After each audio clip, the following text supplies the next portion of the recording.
Hello, hello, hello. Call me an anti, and this is going to be a little bit stream of consciousness. Over the Thanksgiving holiday, I had the opportunity to explain to a few family members what this YouTube channel and the blog I have over on Tumblr are about. And through those conversations, I was really made aware of, and I realized that for as much time as I've spent talking about this subject, I haven't really fully explained why I think it's important. Because I do think it's important. I think it's really important. And hopefully the rest of this I'll be able to articulate why that is. There's a couple questions that antis get asked a lot, and mostly the people who are asking us these questions are conspiracy theorists, and they don't really care about the answer. So even when we do answer it, we're just screaming into the void. They say, and this isn't really a question, they say, oh, well, it's just a boy band. Alternately, well, we're just blogging about two boys in love. They ask a lot also, well, why do you care? If you think Larry isn't real, what does it matter to you? Why do you fight against our beliefs? And something that my family members said when I first started explaining, what the conspiracy theory was, I got back, oh, well, that sounds pretty harmless. Like, what's really wrong with these teenage girls?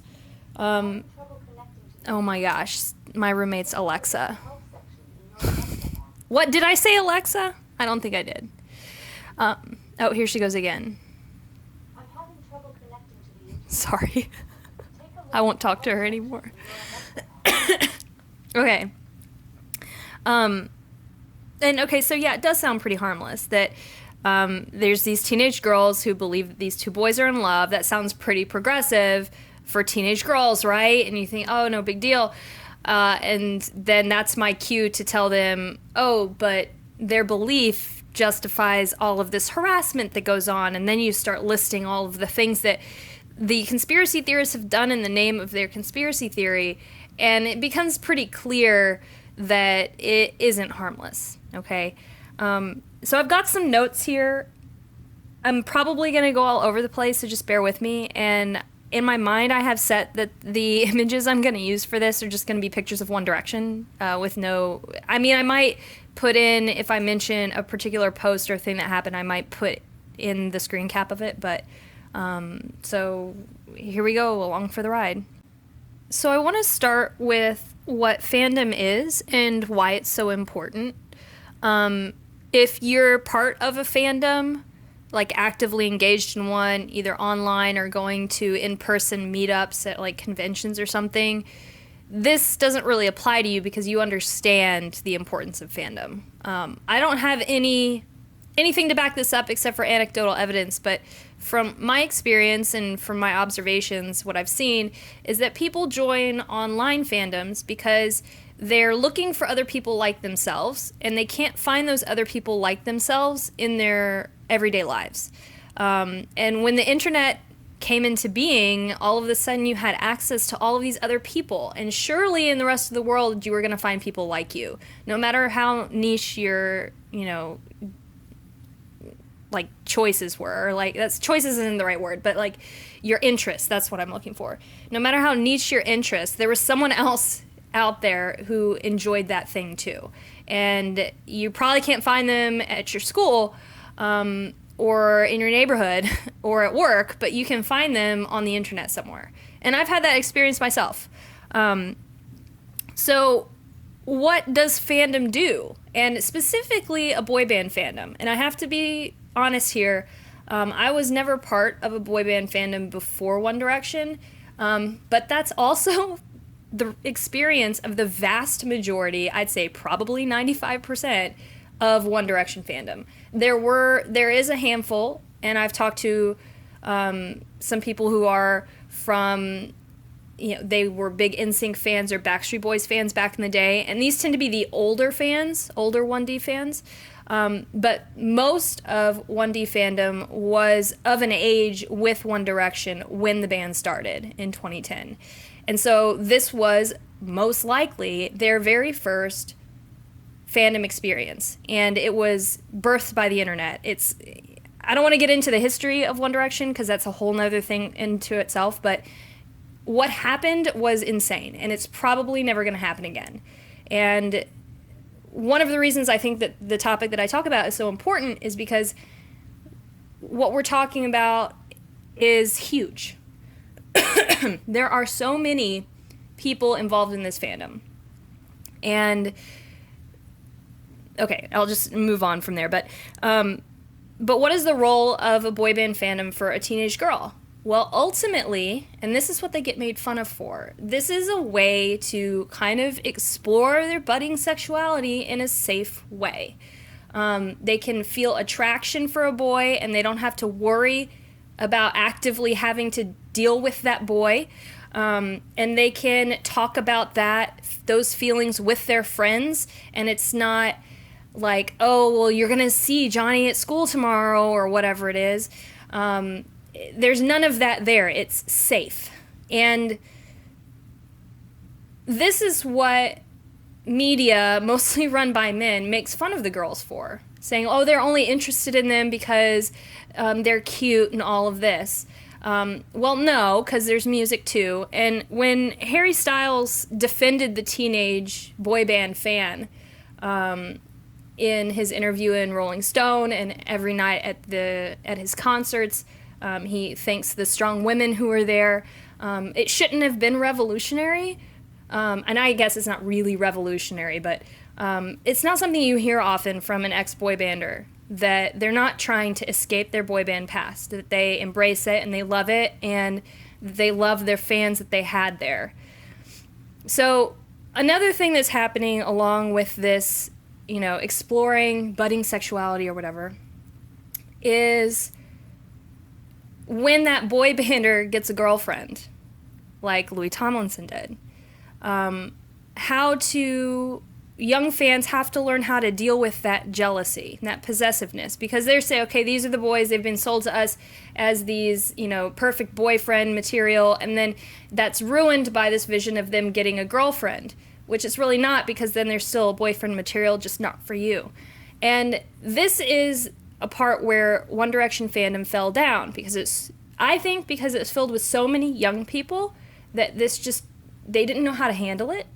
But also because a lot of the older fans who were in fandom were conspiracy theorists and abdicated this responsibility. So what older fans in fandom are supposed to do, in the role that I've played in different fandoms before, is you're supposed to shepherd along the young fans, and you're supposed to show them how to be a fan in a respectful way, and what actions are appropriate and what are not. Don't go hang out at their hotel all night. That's rude. Stuff like that. And getting into the fan fiction stuff and that kind of thing too, and, just the mechanics of how to post something, or, I want to write about this, should I? No. And I'll get more into dealing with minors and fan fiction later, but just generally being the role that adults play in any society is teaching the younger people how to act and what's appropriate and what's not. That didn't happen in One Direction fandom. Because of how the conspiracy theorists interacted with this, natural phenomenon of young teenage girls being attracted to young teenage boys, I guess older teenage boys, but still, within their age range, instead of speaking about that in a normal way, Larries would make fun of that and say, oh, well, he's never going to sleep with you because he's gay anyway, LOL. And they would denigrate, and they still do this, any girl or any woman who expresses any kind of attraction to the boys in a way that isn't platonic.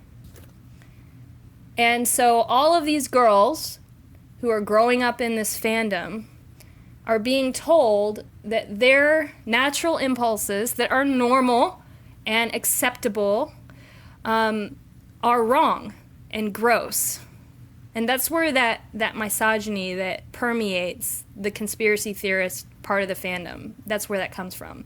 And I don't want to keep calling that a fandom because what they're doing isn't being a fandom. They're pretending to be a fandom, but they're really actually a cult. Because if you want to leave a fandom, you can. And you usually leave a fandom and your friends come with you, and then you go join another one, and you guys get happy about that one and learn everything there, and then the time comes where you move on to another fandom from that, and you'll keep your same friends as you go through, and maybe one stays behind longer or doesn't join you in the next one, but you always have fond memories about what you've left behind. But Larry's can't leave this behind. It's been 7 years since One Direction was formed. That is a really long time to have a thing like this.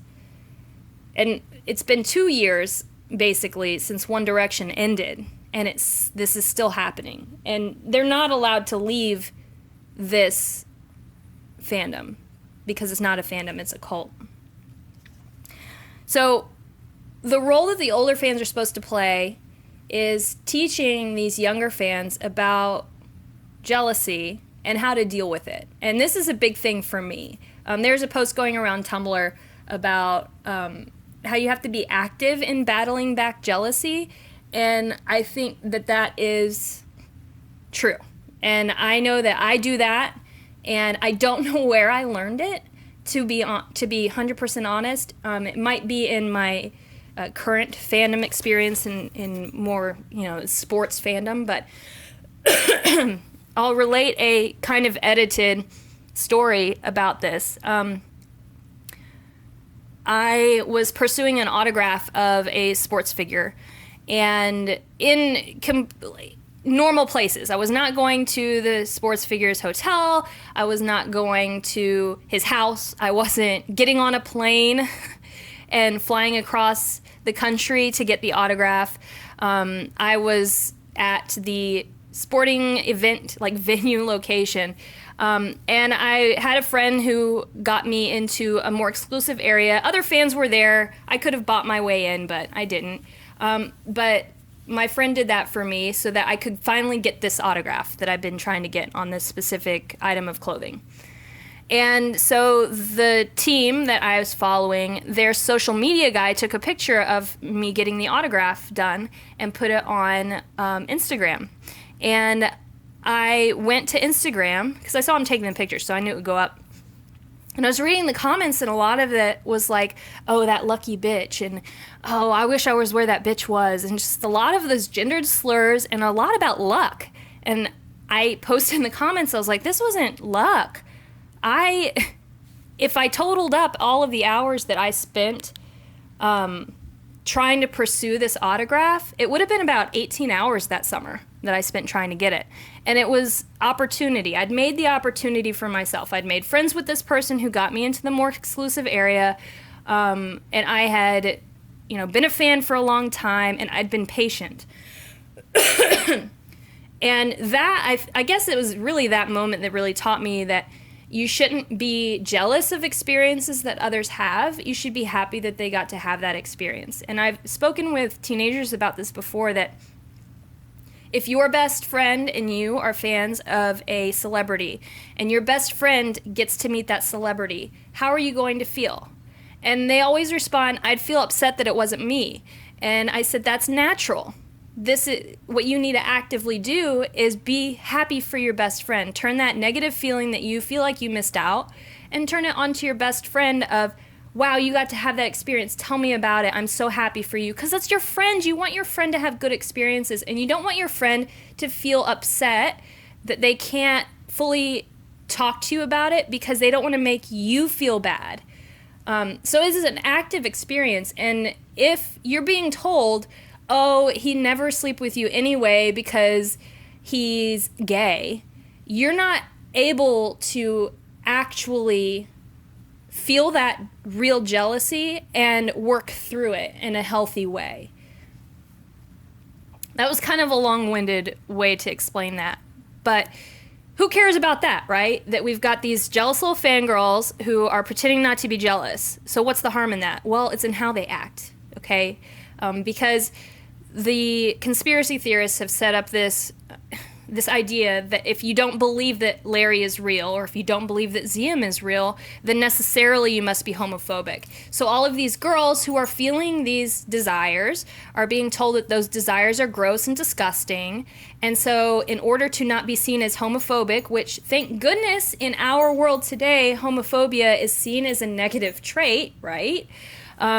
But so in order to not be seen as homophobic, they have to also engage in that language and engage in that internalized misogyny is horrible. So that's how, and this, I don't know how many young women have been shaped by this. And it scares me to think about it as well. And the last little part of that is too that, okay, so we've got all these girls acting in an inappropriate way, and they're telling everybody else and being told that being a fan of One Direction because you think they're cute is not okay. And they have to set themselves apart from these people over here. So they're not like other girls. They're the cool girl, you know? They're there for the music, which One Direction have really good music, but I don't honestly think that was the main draw for the majority of them to begin. Because in the beginning, they didn't sound so great. But anyways, that we're better than them because we are the cool girl. We are not like the other girls. We're better. And the little Larry who tried to recruit me, I think it was episode 11 I spoke about that. This was her shtick. This is down to, the last period at the end of the sentence. This is what she stuck to.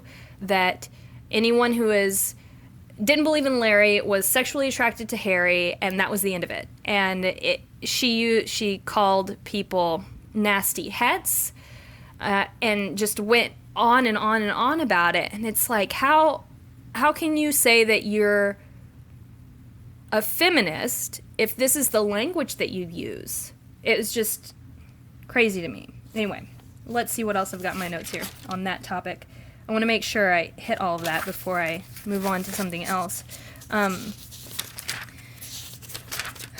This is kind of the why fandom is precious part. Yes, the cool girl. Okay. Another part of this is, so there was a post going around yesterday or the day before where the Larrys there's a list of all of the recent interviews that Louis done for his single Miss You, which you need to buy it because it's freaking awesome. And next to it, in parentheses, it said, here's the interview, okay, and the link to it, and then no stunt. And then no stunt at this one either. And then the next one was a little bit about Bruce, which is the dog that he has with his girlfriend, Eleanor.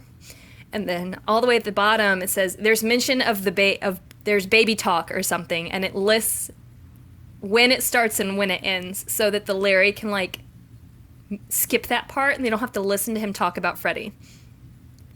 This is like a trigger warning list. Is that appropriate?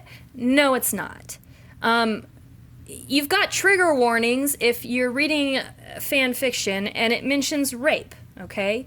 Not everybody wants to read about that. So that's a warning there so that you do not go in blind and just you're suddenly reading something about rape. You don't want to read that.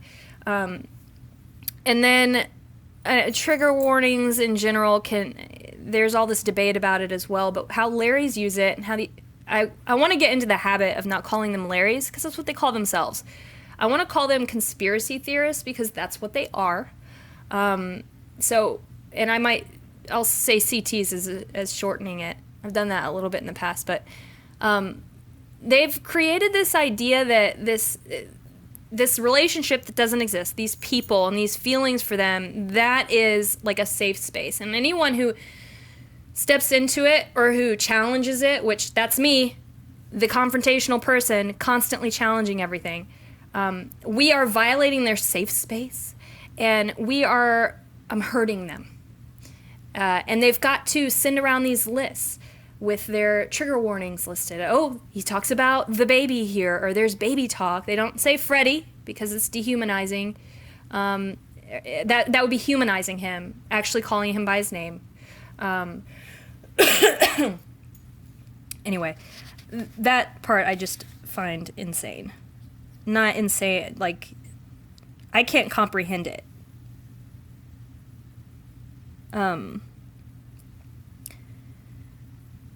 We've also got, and I briefly mentioned humanization. I think this gets into the psychology of it, and I'm not a psychologist. I have a bit of experience, I guess you'd call it teaching psychology, but Larrys do a lot of harassing. And the Larrys on Tumblr will say, oh, it's only the Twitter Larrys or only the Instagram Larrys. But we've got screenshots of the Tumblr Larrys who say this, harassing Louis' friends and family on Twitter or on Instagram. So that's just a load of bullshit they're selling. And it doesn't even matter if they weren't doing that, because they have built the foundation that justifies it, because this is what they do. They do dehumanize everyone related to this. They'll send horrible images to Louis' underage sisters. They will say horrible things, or they did say horrible things to Louis' mother, who's since passed away. And they done all this not because they think that Louis' sisters and his mother deserve to be harassed, but because they don't think that those accounts are actually held by Louis' sister and his mother. They think that they were in on it. They think that this is all fake. So when they send that harassment, it's not harassment to them. They're not harassing or hurting the people in Louis' life. They're hurting the shadowy figures keeping Louis, in these chains or whatever. And the Tumblr Larrys create this fiction, and that is the platform on which the harassment starts. And I think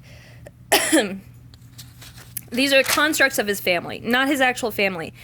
And I think this is why when Larrys finally leave the cult, and it's just the little Larrys doing this, not the big ones, that when the little Larrys finally leave the cult, they feel that horror. And it's difficult for an especially one who hasn't, I guess only ones who haven't been tin hats before, it's difficult for us to comprehend the fact that they didn't know what they were doing when they were doing it. But when they were doing it, they thought they weren't actually targeting his family. And so when they leave and realize that Louis had a girlfriend, Louis has a son, that everything that they believed was real was actually fiction, they're horrified to find out that they did send those messages to Louis' mother. They did send those messages to Louis' sisters. They did send those messages to Harry's mother and his sister and his best friend. They sent all of these things to these actual people, and they may have seen them. And I also think that's why there's a good many Larrys, a good many of the Larrys who still exist, the little Larrys, the followers, not the big Larrys who are the puppet masters here. But I think that there's still, the ones who still managed to hang on after Freddie's birth and Jay's death, they get a glimpse. They may allow themselves to think, well, what if I'm wrong? And they're faced with this prospect of what they've done, and they're not equipped to handle it. And that's one of the reasons I do the ex-Larry testimonials, because I think it's important for people to, especially antis who haven't been tin hats, to understand where they're coming from and the thought process behind getting out, not just so that we can maybe help replicate that somewhere, but also so that we keep remembering that these are human beings. And every story I've read has some element of, I was going through a rough time in my life and I needed someplace to belong. And I think that is real for all of these Larrys. And for just the followers, it's easier for them to get out of it because less of their identity is like tangled up in it. The doll lady, for instance, who is she if she's not the doll lady? If she's not running another scam on fandom, what's she doing? She's got nothing. But her followers that watch her live stream every night or reblog her posts about this, I don't know why. Well, I'll get into that later, but the little Larrys, the followers, they do need help getting out in this form of like emotional support, because what happens when you realize everything you believe is wrong and you have to take responsibility for the things that you've done? That is difficult. And if you have not gotten all of the development that you need, then it's going to, like the psychological development and having to be held responsible, because nothing in the Larry cult, no one's taking any responsibility for anything. And so having to take responsibility for yourself is very difficult. And they do need a kind helping hand. And I've got plenty of ex-Larrys who's given me their testimonials, who have said, my inbox is open, please, if you're questioning, come talk to me, I will talk to you, I've been in the same space. And having that resource there is so valuable. It's not for everybody. I personally have a difficult time being that sounding board, because I just have no tolerance for conspiracy theorism. I've talked to a lot of Hueys. These are people who, they call themselves that because they believe that Larry was once real, but it isn't now. But they still hold themselves, they think they're so much better than Larry's, and just honestly, they're still conspiracy theorists. So I have a difficult time. I know it's a stepping stone for some people, but and intellectually, I know that they need to be helped along. I am not the person, Hueys, to help you along to the next step. Please talk to an ex-Larry about that. I want you to get help, and I want you to have a strong support system in fandom, which is what fandom should be. But I know my limitations, and I'm just telling you right now, that's not me. You want to tell me your story once you're totally out of it and realize, oh shoot, that's what I've been doing. I'm there to let you voice your words so that you can feel some measure of relief of that guilt that I know that you feel. What have I got here? Yeah, so all the antis that were asking after Jay passed last year, how in the world could there still be Larrys? I think that explains how. It's the having to take responsibility and not being ready to take it yet. And it could be a long while for some people. I mean, I don't know their life stories. I know some stories about it, and it's really sad, but I mean, this is not the way to cope. It's not healthy behavior. Okay, so we've been through fandom, and Larrys don't allow teenage girls to process normal feelings and emotions. I've done a whole video on the bi erasure of this fandom, and it sickens me. I don't really want to get into that again here. I think I've said everything I need to say on that, but that's happening too. So it's not just if this were some tiny little fandom from a book or something on a corner of the internet, it'd be one thing, but this is the biggest fandom to exist. And it has affected so many young women. And so the bi erasure, big deal. That Larrys perpetuate this constantly, and the fact that a lot of the Larrys doing that are bisexual themselves is just baffling to me. I don't get it.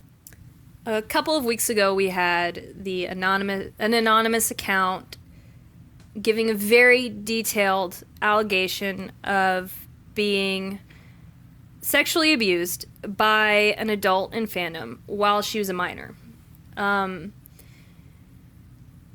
This is the point, this was one of the breaking points that I thought, there have been a couple times since I've been in fandom that I thought, okay, this will be it. Larry's can't go on after this. I wasn't around for the birth of Freddie, but from talking to other antis who were, they were waiting for that to be it. I was around last year when Jay passed away, and I thought, this is it. everything they've been speculating about, him looking sick and him looking not, sad, this explains it. They'll leave. And there was an exodus of some, but it's still happening, and the big Larrys are still around. And so when these allegations came out, I thought, okay, well, surely a minor in this climate where Harvey Weinstein has happened, the Matt Lauer thing hadn't happened yet. I'm trying to put it into context, but Al Franken thing had started, where women are finally being believed. The victims are finally being believed and calling out their abusers. And that's not what happened with the conspiracy theorists. One of their own, a very popular fan fiction writer, had been accused of grooming a younger writer in the fandom and writing sexually explicit fan fiction with her and asking her to do stuff. It's, if you want to read it, it's kind of, it turns your stomach. It is on my blog. I think I've got everything under child abuse, that tag. And the appropriate reaction for fandom, I believe, should have been blacklist the people with allegations against them. One is the abuser, and then I believe there are 3 more who were listed as people who knew about it going on because they'd seen it in group chats and hadn't done anything about it. But that's not what happened. Now, I looked on a couple of the younger Larry's blogs, and I was seeing a lot of disgust there. And I was seeing a lot of, okay, I blocked that person. But not the older conspiracy theorists. They were rallying behind the accuser. And they were calling the victim a liar. They were pulling out screenshots that they said proved that she was a liar, but in fact they proved that, okay, she may have lied about her age, which, teenager on the internet, duh, but also proved that they knew she was a minor when this sexually explicit fan fiction was being written. I think the closest, no, not even the closest, there were a few hours that passed from when the post was being first circulated to when the Big Larry accounts started making their statements. And I believe in those couple of hours, based on by the way, I have access to the entire secret, group that was going on, the Boycott Unnecessary drama.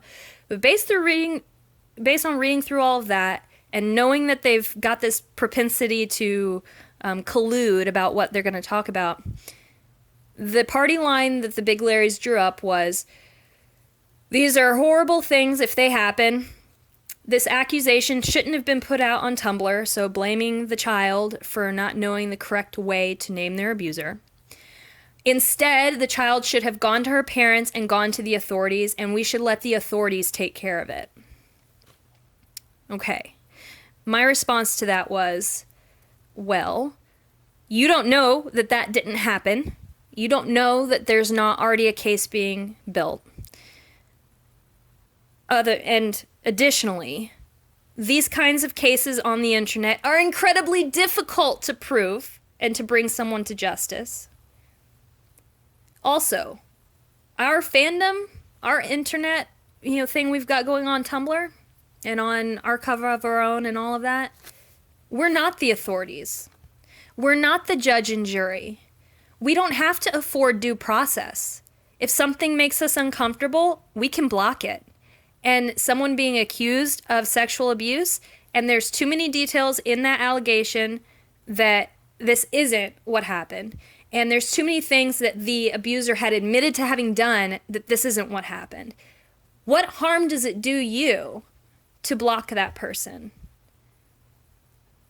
And what bad signals does it send to blame the child for not knowing how to do this, to blame the child and say they were lying about their age, and blame the victim? Because what signals are you sending to the rest of your fandom? The adults here are supposed to be shepherding these children. We're in a as an adult, you are responsible for the kids, okay? The teenagers. And it's not on us to, it's on us to do that. It's not on the child. And I saw all of these older Larrys put up on their descriptions, I'm an adult, if you're under 18, don't follow, or I post not safe for work, so don't follow if you're a minor. That's not how it works. You don't put the onus on the child. At the very least, you do not go writing sexually explicit fan fiction with a child. And that's another example of the Larrys not taking responsibility and not doing what they're supposed to be doing. We are the gatekeepers and the protectors of these fans and of these kids who are young fans. And we don't tell them not to lie to us. They're teenagers. We don't tell them to avoid us. We need to not prey on children. And this, I thought, went without saying. But the culture that the conspiracy theorists have built up, it needs to be said. And that is the problem. And that's not just fandom thing. That is how children should be treated generally. And I know that at least one of these conspiracy theorists is a teacher herself. And the fact that the people in those positions who are in mandatory reporting positions don't have the same hardline stance that I have is concerning to me. To be honest, I think that's about all that I thought I had more. But I think I've gotten through everything. I mean, I've been talking for a while, actually. The last bit here. If everything that Larry's are saying is true, they're forcibly outing people. That's not okay. Speculating in public places about the sexuality of public figures is not okay. Louis Tomlinson has said to us that he's straight. Harry Styles has said to us that he personally hasn't defined that for himself and doesn't feel the need to label it. So all speculation is off the table. It already was to begin with. But the Larrys particularly like to zone in on Louis Tomlinson because of all of these things that they say he does that make him look gay. Well, guess what? You can't look gay, okay? I've known enough gay men in my life to know that you can't tell from looking at someone if they're gay or not. And perpetuating that myth is homophobic, and it's harmful. And especially harmful if people are in places that do not accept gay people, like, say, Jamaica. Forcibly outing a celebrity is not okay. Perez Hilton used to do that. He doesn't anymore. He realized the error of his ways. It's a little bit different when it's like a Republican lawmaker who is, creating anti-gay legislation and then, they've been having their dalliances. That's different from, say, Lance Bass, Neil Patrick Harris, or whoever, Ellen Page, who are not out for whatever reason, and then people are speculating, and in the case of Lance and Ellen, they get outed before they're ready. To take that choice away from someone is disgusting. And Larry's do this constantly. Why do I care as an anti? Because I care about young women. I care about fandom. I care about keeping the fandom experience positive. And that's not just, blogging about two boys in love. Well, that's fine if you don't truly believe that they're in love when they're not.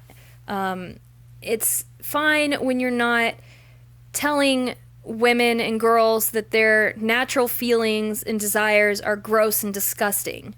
It's fine when you're not harassing people. It's fine when you know it's all fiction. That's why I care. I don't want to support misogyny.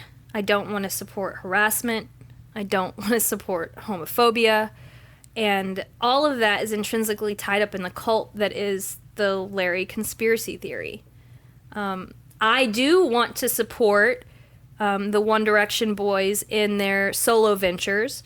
I hope that Louis is going on tour, and I hope that he's coming near me, and I hope that I can go to a concert.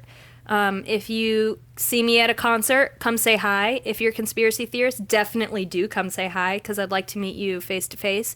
Because everything that I've said on any of these videos or written on my blog, I would definitely say to the face of a conspiracy theorist. Test me.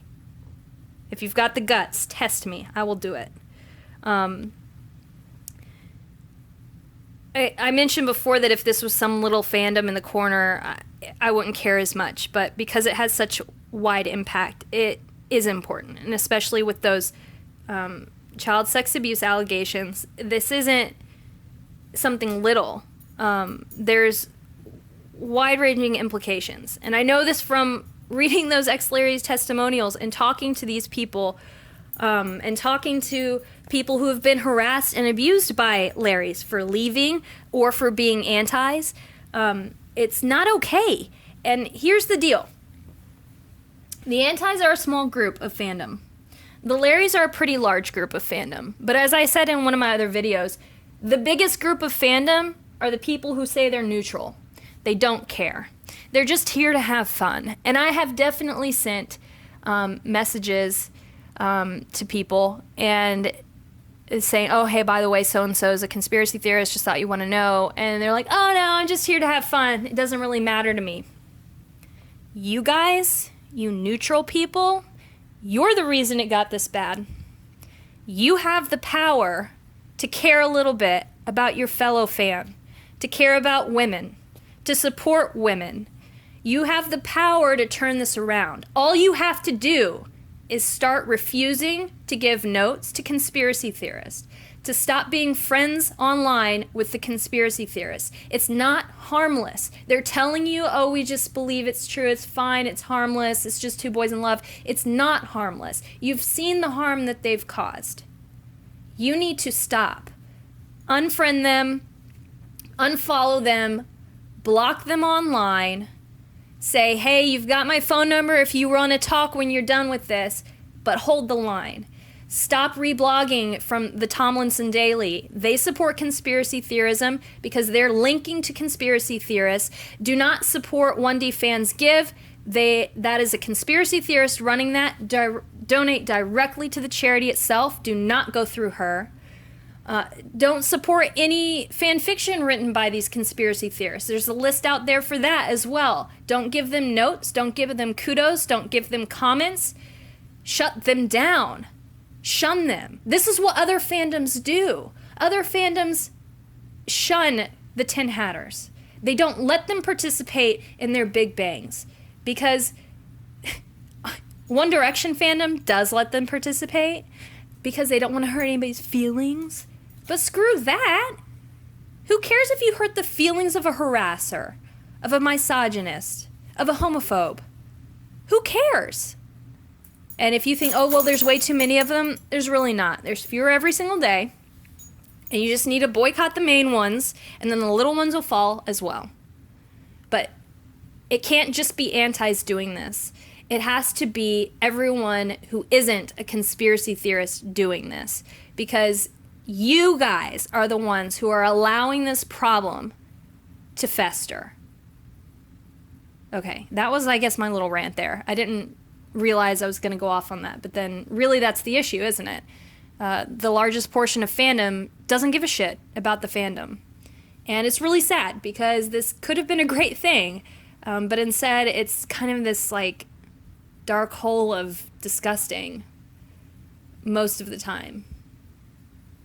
Well, that was pretty bleak. I'm going to wrap it up here. Hopefully you enjoy all the pictures that I decided to put on here that I haven't figured out which ones I'm going to use yet. Have a good day. You're listening to this. Also, just as a note, and this is the reason I put this in the title, LTHQofficial.com is run by the doll lady. Just a reminder, she is a conspiracy theorist. I don't give a shit if she says she's not putting in any of the Larry shit on the blog or whatever the heck it is, the website. It doesn't matter. would you go to a website created by Curie Irving that was about geology and geography and astronomy? No, you wouldn't. Okay? Because what the heck good does he have to say about that? Doll Lady doesn't like Louis Tomlinson. She said it herself. I even read one of her letters where she's saying that she doesn't like Louis Tomlinson. So don't support that. If you want to support Louis, go to his website. It's louis-tomlinson.com. You can find all of his music through that website. He doesn't have tour tickets on sale or merch or anything yet. And if you want an account to follow on Tumblr to keep up with what Louis is doing, a good who is very anti-conspiracy theorist, has started up a Louis-only blog called Lubiquitous, Loubiquitous, right? Lubiquitous? Yeah, like ubiquitous, but Lou. And you can follow that. You can also just follow him on his Instagram, which is LouisT91, and then on his Twitter, which is Louis_Tomlinson. And then he also has 2 official promo accounts, one on Twitter at LTHQofficial, and then one on Instagram at the same name. But remember, LTHQofficial.com is run by Tin Hats, and you should not support them because they're the woman who started it is pretending that she's talking to Louis' team. You know that she's not. Okay. I think that's it. Love you!